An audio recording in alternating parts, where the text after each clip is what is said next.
Today we're going to learn how to make creme brulee. Okay, so we have our egg yolks here. So we're going to set that aside for a minute. And we need our heavy cream and our brown sugar and our mixing bowl. So what we're going to do is we're going to add 4 tablespoons of our brown sugar to this mixing bowl.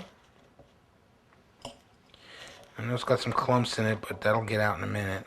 That'll be gone. So here's our 4. Okay? And then we're going to take our heavy cream, our pint of heavy cream, we're just going to add this to this bowl. Okay, and now we're going to gently whisk this until the sugar has dissolved.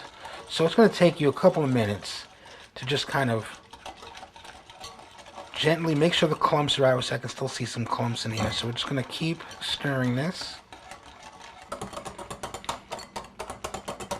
Okay, so it looks like it's pretty dissolved, but I want to make sure. So I'm going to put this in the microwave for a couple of minutes.